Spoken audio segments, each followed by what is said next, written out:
Hello friends, इस video के अंदर हम Rajasthan public examination measure for prevention of unfair means and recruitment act 2022 को स्टडी करेंगे।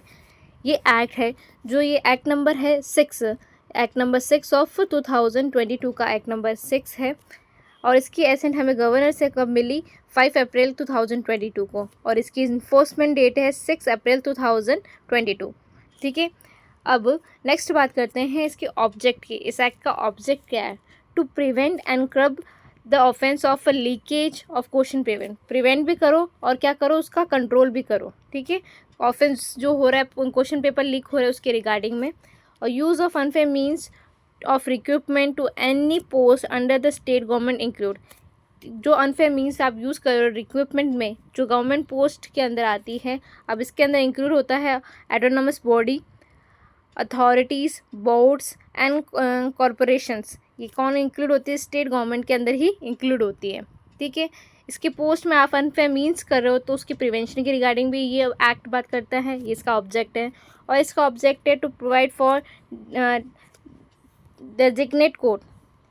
क्या है? To provide a designated court for the trial of the matter connected. अब इसके ट्रायल कौन करेगा? तो इसका ट्रायल भी हमें अब इसका ऑब्जेक्ट बता देता है कि डेजिग्नेट कोर्ट करेगा। ठीक है, अब इसकी डेफिनेशन क्लोज में जाते हैं। इसका फर्स्ट इजीली हमें उसकी शॉर्ट टाइटल, कमेंसमेंट और एक्सटेंड के बारे में बात करती है, जो ऑलरेडी हम अभी इसके हेडिंग से और उसके ऑब्जेक्ट से पढ़ चुके हैं।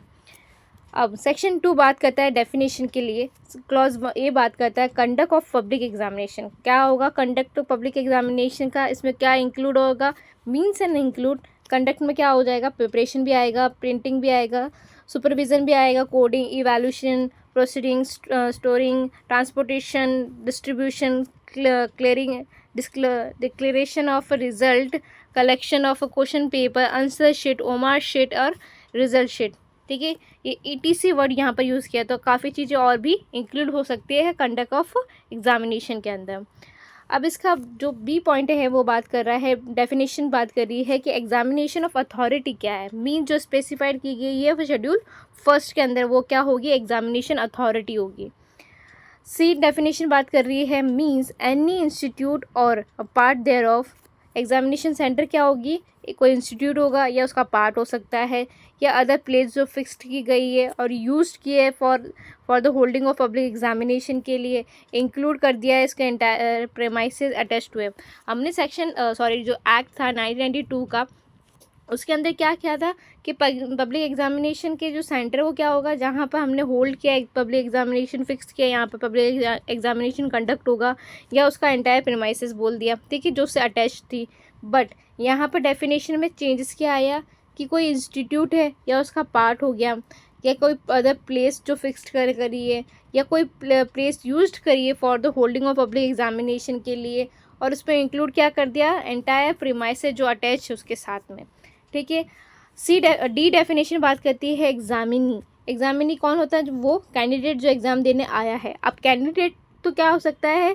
कैंडिडेट में और एग्जामिनी में डिफरेंस क्या हो सकता है? कैंडिडेट मतलब कि आप सब जिन्होंने एग्जामिनेशन फॉर्म भर दिया, कि कोई एग्ज़ाम फॉर एग्जाम्पल LDC का फॉर्म आया और आप सबों ने LDC का फॉर्म भर दिया है, तो आप सब क्या हो गए? आप कैंडिडेट हो गए LDC के। बट आप कैंडिडेट तो हो गए और आप उस एग्ज़ाम में जिस दिन एग्ज़ाम हेल्ड होना था, ठीक है, जिस दिन एग्ज़ाम कंडक्ट होता उस दिन आप नहीं आए। ठीक है, आप कैंडिडेट तो कहलाओगे पर आप एग्जामिनी की नहीं कहलाओ, क्योंकि जो एग्ज़ाम देने बैठा है उस टाइम तो वो पर्सन क्या कहलाएगा? एग्जामिनी। मीन्स अब इसमें कौन कौन पर्सन इंक्लूड करते हैं? A person who has permission from the authority to appear in a public examination. जिसके पास परमिशन है, ठीक है, जिसके पास एडमिट कार्ड है, जिसके परमिशन मिल गई है, एडमिट कार्ड आपको मिल गया तो वो आपकी क्या हो गई? परमिशन हो गई है, वो पर्सन इंक्लूड होगा एग्जामिनी में। A person authorise to act as scribe on his behalf. Scribe मतलब क्या हो गया कि फॉर एग्जांपल किसी पर्सन का हाथ फ्रैक्चर हो गया, अब वो लिख नहीं सकता अपने हाथ से, ठीक है, तो उसके बिहाफ में जो श्रुति लेख होता है, उसके बिहाफ में जो आंसर लिखता है वो पर्सन ऑथराइज हुआ, तो क्या होगा? वो एग्जामिनी की डेफिनेशन के अंदर फॉल करेगा। और डेफिनेशन ये बात करता है पब्लिक एग्जामिनेशन। पब्लिक एग्जामिनेशन क्या होगा? Means examination for the purpose of recruitment to any post under the state government. Include क्या किया? Autonomous body, authority, boards, corporations को, जो स्पेसिफाइड कहाँ है? शेड्यूल सेकंड के अंदर स्पेसिफाइड की गई है।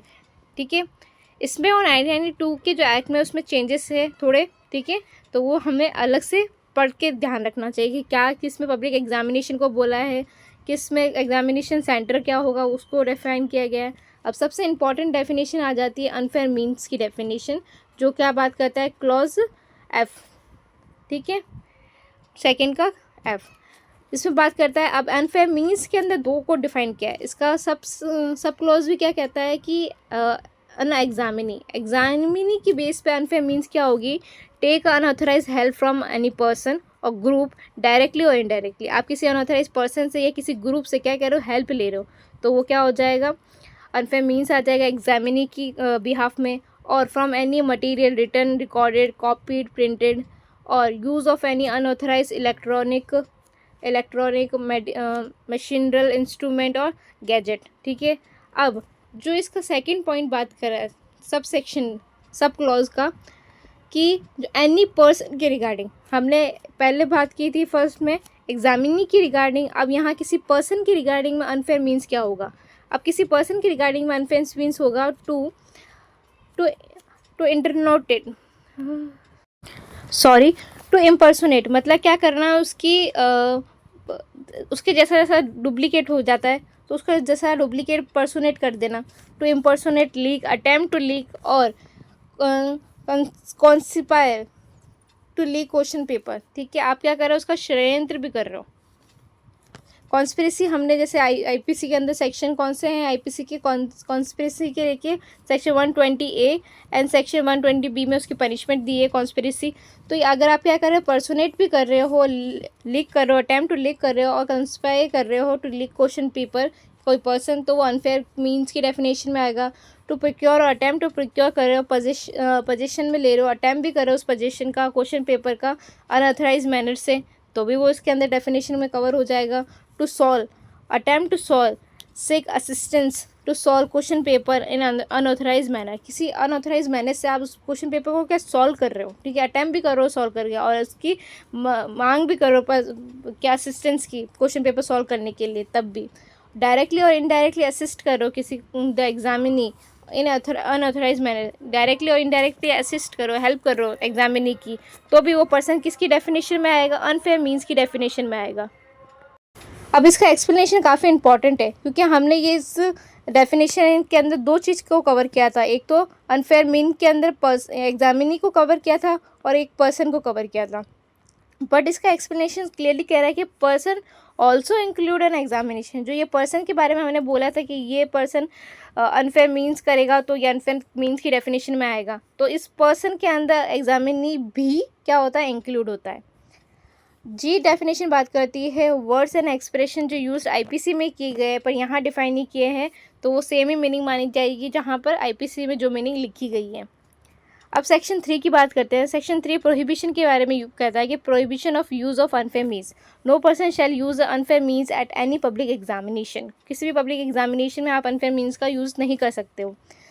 तो सेक्शन 4 बात करता है position and disclosure of question paper के लिए, no person is authorise to conduct the public examination shall before the time fix for the opening and distribution of question paper. यहाँ पर वर्ड क्या लिखा है, opening and distribution of question paper. Open करना भी यहाँ पर आ गया, पर 1992 में ये ओपन करना वर्ड यूज़ नहीं था, ठीक है। अब 2022 में यहाँ पर ओपन को भी इंक्लूड कर दिया कि अगर आप उसको ओपन भी कर रहे हो तो भी वो क्या माना जाएगा, अनऑथराइज यूज से आपने क्या करा, डिस्क्लोज कर दिया question paper. Open and distribution of question paper, अगर आप ओपन करो, लिक कर रहे हो, प्रिक्योर कर रहे हो, अटेम्प्ट टू प्रिक्योर कर रहे हो, प्रोसेस कर रहे हो, सॉल्व कर रहे हो सच क्वेश्चन पेपर और उसका पोर्शन या उसकी कॉपी भी, तो भी वो क्या कहा जाएगा, अनऑथराइज मीन्स, अनऑथराइज पोजीशन में आप उसको रख रहे हो, ठीक है। फिर इसको हम बात करते हैं इसके बी पॉइंट को। बी पॉइंट बात करता है कि गिव एनी कॉन्फिडेंशियल इन्फॉर्मेशन और promise to give such information to any person और एग्जामिनी। आपने क्या किया कि मैं आपको बहुत कॉन्फिडेंशियल इन्फॉर्मेशन दे रहा हूँ, रिगार्डिंग किसके रिगार्डिंग हो गई ये इन्फॉर्मेशन, क्वेश्चन पेपर के रिगार्डिंग किसी पर्सन को दे रहे हो या किसी एग्जामिनी को दे रहे हो, तो भी वो क्या हो जाएगा, सेक्शन 4 में position and disclosure of question paper की डेफिनेशन के अंदर इंक्लूड हो जाएगा। अब सेक्शन 5 बात करता है prevention of leakage by the person interested or engaged with examination work. अब हमने वहाँ पर क्या पढ़ा था 1992 के इंटरेस्टेड वर्ड यूज़ किया था, इंगेज्ड विद एग्जामिनेशन वर्क को यहाँ पर ऐड किया गया है 2022 के अंदर। No person who is interested or engaged with any work pertaining to public examination shall except, जब तक उसको क्या नहीं हो, परमिशन नहीं हो, उसकी ड्यूटी ऐसी नहीं हो कि आपको परमिट कर दिया गया हो डायरेक्टली या इनडायरेक्टली, वो डिस्क्लोज कर रहा question paper, make a known to any other person, ठीक है, किसी और अदर पर्सन को इन्फॉर्मेशन दे रहा है या पार्ट दे रहा है जो उसकी नॉलेज में आया हुआ है, ठीक है, वो किसी और को इन्फॉर्म कर रहा है, वो नॉलेज अपनी नॉलेज किसी और को दे रहा है, वो जो क्वेश्चन पेपर के रिगार्डिंग है, वो ये चीज़ नहीं कर सकता है, ठीक है, उसको प्रिवेंट किया जा रहा है, प्रिवेंशन की जा रही है वो लीकेज को, ठीक है। अब सेक्शन 6 वहाँ हमने पेनल्टी की पढ़ी थी, यहाँ हमने सेक्शन 6 किसकी रिगार्डिंग पढ़ रहे हैं, अनऑथराइज पोजेशन और disclosure of question paper and answer sheet, OMR sheet in any form.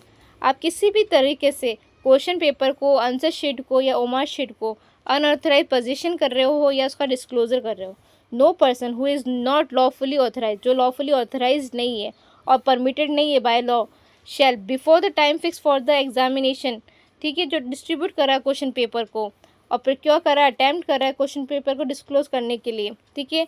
अब इसमें कौन कौन सी चीज़ इंक्लूड हो रही है, क्वेश्चन पेपर भी हो रहा है, आंसर शीट भी हो रही है, ओमार शीट भी इंक्लूड हो रही है, यानी पोर्शन हो रहा है या उसकी कॉपी भी इंक्लूड हो रही है, इम्पार्ट कर रहा है, दे रहा है किसी इन्फॉर्मेशन को और ऑफर भी कर रहा है इन्फॉर्मेशन देने के लिए जो उसके नॉलेज में है, ठीक है, डिराइव हुई है उसको किसके थ्रू, अपन क्वेश्चन पेपर के लिए रिगार्डिंग में उसको जो इन्फॉर्मेशन मिली है या डिराइव हुई है वो भी आप दे रहे हो किसी को, तब ये सेक्शन 6 बात करता है। सेक्शन 7 बात करता है prohibition to enter in examination centre, prohibition कर दिया कि आप एंटर ही नहीं हो सकते हो एग्जामिनेशन सेंटर पर। No person who is not, जो इंटरेस्टेड नहीं है, इंगेज नहीं है with the work of public examination, आपको ऑथराइज नहीं किया है कि आप पब्लिक एग्जामिनेशन में हेल्प करें, ठीक है, इंटरेस्ट हो, इंगेज हो वर्क के रिगार्डिंग, तो आप नहीं कर सकते। Conduct of any public examination, कोई पब्लिक एग्जामिनेशन के कंडक्ट के रिगार्डिंग किसी पर्सन को ऑथराइज नहीं किया है तो उसके लिए क्या है, प्रोहिबिशन है कि वो एंटर भी नहीं कर सकता। वो इज़ नॉट एन एग्जामी, जो पर्सन कैंडिडेट ही नहीं है, वो एग्जामिन ही नहीं है, मतलब एग्ज़ाम देने वाला पर्सन ही नहीं है, जो ऑथराइज नहीं है कि आप एग्ज़ाम दे सकते हो, वो भी यहाँ पर इंक्लूड नहीं होगा। Shall enter the premises of the exam, तो वो एंटर नहीं हो सकते हैं, ठीक है। अब सेक्शन 8 बात करता है no place other than examination centre shall be use for the public examination. अगर आपने कोई प्लेस फिक्स कर दिया कि ये अब एग्जामिनेशन सेंटर है, यहाँ पर एग्ज़ाम कंडक्ट किया जाएगा, होल्ड किया जाएगा, ठीक है, उसके अलावा आप किसी और जगह पे एग्जामिनेशन, पब्लिक एग्जामिनेशन क्या नहीं कर सकते, कंडक्ट नहीं करवा सकते। No person shall who is interested or engage with the work of permitting to be a public examination use कर रहा है, cause to be use any place other than the examination centre for the purpose of the holding public examination, आपको वो use नहीं करने दिया जाएगा। आपको फॉर एग्जांपल पब्लिक एग्जामिनेशन है, गवर्नमेंट ने बोल सेंटर अलॉट कर दिए गए, ठीक है, अब आपको जो सेंटर अलॉट किया है आप वहीं पर अपना एग्ज़ाम दे सकते हो, किसी और सेंटर में जाके आप अपना एग्ज़ाम कंडक्ट नहीं दे सकते हो। यहाँ पर सेक्शन 8 उसको मना कर रहा है किसी और प्लेस में जाने से।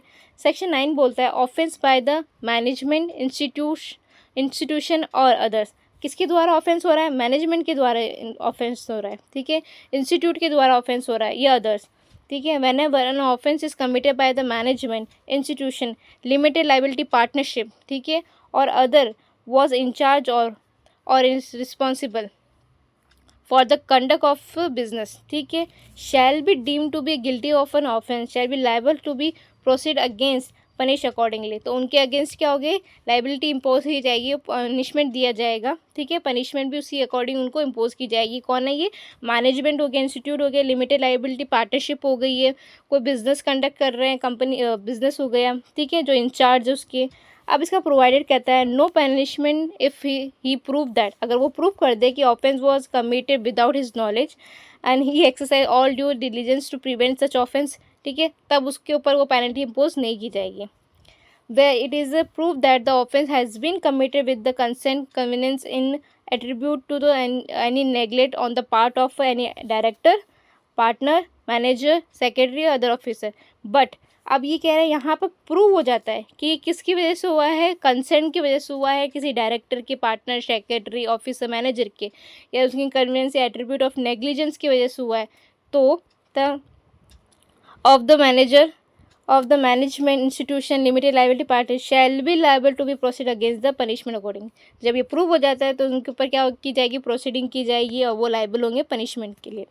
सेक्शन 10 यहाँ पर पेनल्टीज़ की बात करता है। सेक्शन 10 के अंदर अमेंडमेंट्स कब हुआ था, इस 2022 का जो न्यू एक्ट है इसमें भी अमेंडमेंट हुआ है। इसका लेटेस्ट अमेंडमेंट क्या है, 2023 में इसमें क्या हुआ है, लेटेस्ट अमेंडमेंट हुआ है। अब इसमें अमेंडमेंट कब हुआ था, इसमें अमेंडमेंट हुआ था by the act number 17 of 2023। ठीक है, अब देखिए सेक्शन 10 बात करता है एनी एग्जामिनी, यहाँ पहला पॉइंट जो उसका सब सेक्शन बात कर रहा है एग्जामिनी की रिगार्डिंग में। Any examinee इंडल्स in any unfair mean, किस में है वो इन्वॉल्व हुआ है, अनफेयर मीन्स में डिफाइन जो किया गया है हमें सब सेक्शन 2F और I, जहाँ पर एग्जामिनी के बारे में बात की थी, और इसका सेकंड हमने बात किए थे किसी पर्सन के रिगार्डिंग में। ठीक है, फर्स्ट किसके एग्जामिनी, तो किसके लिए वो पनिशमेंट होगी, उसको 3 साल से लेके एंड 3 साल की पनिशमेंट होगी और 1 लाख रुपए का फ़ाइन लगेगा उस पर, एंड लिखा है। और अगर वो डिफ़ॉल्ट करता है पेमेंट करने के लिए फ़ाइन का तो 9 महीने की उसको क्या हो जाएगी, पनिशमेंट हो जाएगी। सेकेंड पॉइंट बात करता है एनी पर्सन के रिगार्डिंग में, और यहाँ पर पर्सन के साथ साथ एग्जामिनी भी इंक्लूडेड, वेदर इंटरेस्टेड और authorise with the conduct of the public examination और नॉट, भले वो इंटरेस्टेड हो या ना हो। ठीक है, कॉन्स्पिरेसी करता है कोई, अटैम्प्ट होता है उसमें इन्वॉल्व हो रहा है। ठीक है, इन एनी अनफेयर मीन्स जो डिफाइन की गई है सेक्शन 2F सेकेंड के अंदर, जो 2F सेकेंड के अंदर अनफेयर मीन्स बताई गई है, और कॉन्ट्रावेंस करता है, अबेट टू कॉन्ट्रावेंस करता है एनी पोर्शन या provision of any this act shall be punish with 10 year of 10 साल से लेके कहा लाइफ इम्प्रिजमेंट तक हो सकती है, और फाइन कितना लगेगा, 10 लाख से 10 करोड़ तक रुपए का फाइन कर लगेगा। ये जो फाइन का जो अमाउंट है ये क्या अब अमेंड हुआ है, ये अमेंड हुआ है 2023 में। अमेंडमेंट से इसको क्या किया गया, चेंज किया। पहले हम फाइन 5 साल का था, सॉरी इम्प्रिजमेंट 5 साल की थी, अब उसको बढ़ा के कितनी कर दी है, मिनिमम पनिशमेंट कितनी कर दी, 10 साल की पनिशमेंट कर दी है, और लाइफ इम्प्रिजमेंट है उसकी मैक्सिमम पनिशमेंट कर दी है, और फाइन 10 लाख से लेके 10 करोड़ तक का फाइन कर दिया है। और अगर वो डिफ़ॉल्ट करता है पेमेंट करने के लिए तो उसको 2 साल की सज़ा और मिलेगी। इसका प्रोवाइडेड कहता है, प्रोवाइडेड कोर्ट में for any adequate and special reason to be recorded in judgment impose a sentence of imprisonment for the term of less than 10 year। Court क्या कर सकती है कि उनको कोई एडिक्वेट स्पेशल रीज़न लगता है तो उसको रिकॉर्ड कर सकती है, जब वो जजमेंट दे तो सेंटेंस इम्पोज करने के टाइम पे वो 10 साल से कम की सज़ा के लिए, जो कहाँ पर किससे 10 साल से कम की सज़ा पे क्या कर सकती है, कोई एडिक्वेट कोई स्पेशल रीज़न है तो उसको वो रिकॉर्ड कर सकती है जजमेंट के अंदर, जब वो सेंटेंस इम्पोज करी हो 10 साल से कम के लिए। ठीक है, अब सेक्शन 11 बात करता है department of contravention conviction. An examinee who has been convicted of an offense under the provision of this act shall be debarred from taking any public examination for the period of 2 years। तो ये important हो गया, 2 साल तक का वो कोई भी एग्ज़ाम नहीं दे सकता पब्लिक एग्जामिनेशन, उसको क्या अगर वो कन्विक्टेड हो जाता है। ठीक है, जो एग्जामिनी क्या हो गया, कन्विक्टेड हो गया, तो 2 साल तक के लिए वो कोई भी एग्ज़ाम पब्लिक एग्जामिनेशन नहीं दे सकता है। सेक्शन 12 बात करता है attachment and confiscation of property. No person shall hold or be in possession of any proceed of any offence under this act। कोई पर्सन क्या नहीं हो सकता, होल्ड नहीं कर सकता, possess नहीं कर सकता है। ठीक है, सेकेंड पॉइंट बात करता है any officer investigating an offence committed under this act he shall with the prior approval of in writing of the state government से आपको प्रायर अप्रूवल लेके make for the order of seize के regarding में आपको क्या होना होगा, state government से प्रायर अप्रूवल राइटिंग में लेनी होगी। सच प्रॉपर्टी, चाहे वो प्रॉपर्टी मूवेबल हो या इमूवेबल हो, and where it is not practicable, अगर ये प्रैक्टिकेबल नहीं है, ठीक है, टू सीज सच प्रॉपर्टी तो क्या करेंगे, to make order of attachment. अगर वो प्रैक्टिकेबल है कि हाँ इसको सीज कर सकते तो आप सीज कर दो, अगर वो प्रैक्टिकेबल नहीं है तो आप उसको क्या कर दो, अटैच कर दो। अटैच में directly that such property shall not be transferred और अदरवाइज, अटैच कर दी जाएगी तो वो किसी को आप क्या नहीं कर सकते, ट्रांसफ़र नहीं कर सकते। अब इसका एक्सेप्शन है, except with the prior permission of the offer making such order. ठीक है, जो ऑफिसर ये ऑर्डर दे रहा है उससे आपको क्या लेना होगा, पहले प्रायर परमिशन लेनी होगी। डेजिग्नेटेड कोर्ट है, वो ऑर्डर पास कर सकते हैं। A copy of such order shall be served on the person concern, ठीक है, वो कॉपी दे दी है ऑर्डर की किसी पर्सन ने, पर्सन जो सर्व्ड है, ठीक है, उसके ऑर्डर से, उसकी कॉपी से, ऑर्डर की कॉपी से। सबसेक्शन 3 बात कर रहा है the investigation officer shall duly inform the designate court with in 48 hours. कब तक? 48 घंटों में सीजर और अटैचमेंट के रिगार्डिंग, जो प्रॉपर्टी आपने सीज या अटैच करी है उसकी इन्फॉर्मेशन आपको किसको देनी होगी? उसकी इन्फॉर्मेशन आपको डेजिग्नेट कोर्ट को देनी होगी, ठीक है। इन्वेस्टिगेशन ऑफिसर ही अटैच कर रहा है, सीज कर रहा है तब। अब फोर्थ पॉइंट बात करता है, फोर्थ सब सेक्शन बात करता है it shall be open to the designate court either to confirm or revoke the order of seizure or attachment. ये किसके पास पावर है? क्योंकि डेजिग्नेट कोर्ट तो सुपीरियर कोर्ट है, ठीक है, मतलब किसके सुपीरियर है? इन्वेस्टिगेशन ऑफिसर से तो ऊपर आते हैं, उनके तो सुपीरियर है, तो उनके पास पावर है, वो उनके जो सीज किया, अटैच किया, उसको कन्फर्म भी कर सकते हैं और या फिर रिवोक भी कर सकते हैं। अब प्रोवाइडेड कहता है designate court shall not pass an order, वो ऑर्डर पास नहीं करेंगे unless the opportunity of making representation is given to the person whose property is being attach. आप जब तक उस पर्सन को सुनोगे नहीं, अपॉर्चुनिटी ऑफ बीइंग हर्ड दी जाती है ना, तो रिप्रेजेंटेशन, तो आप उसको, आप क्या कह रहे हैं, आप कह रहे हो उसको, क्या आप बताइए क्या रीज़न क्या था, उससे आप उसको पूरा, तो क्या नाम दे रहे, अपॉर्चुनिटी दे रहे हैं, ठीक है। तब जब तक वो अगले को सुनेंगे नहीं, कौन? डेजिग्नेटेड कोर्ट, तब तक वो कोई ऑर्डर जो है वो पास नहीं करेंगे। सब सेक्शन 5 कहते हैं where the accused has been convicted. अब अक्यूज क्या हो गया? कन्विक्टेड हो गया। द डेजिग्नेटेड कोर्ट में in addition to the awarding any punishment, कोई और पनिशमेंट आपको अवॉर्ड किए, उसके एडिशन में क्या कर सकते हैं? By order in writing, writing में ऑर्डर के डिक्लेयर कर सकते हैं एनी प्रॉपर्टी, चाहे वो मूवेबल हो या इमूवेबल हो, बिलोंगिंग टू अक्यूज, जो अक्यूज से बिलोंग करती है, and specified in the order shall stand confiscated to the state government. किसके द्वारा कॉन्फिस्केट हो जाएगी? जब्त कर दी जाएगी by the state government, state government free from all the encumbrances. इसका मतलब है कि जो पर्सन की जो प्रॉपर्टी है, जो अक्यूज की जो प्रॉपर्टी है, वो क्या होगी? स्टेट से क्या हो जाएगी?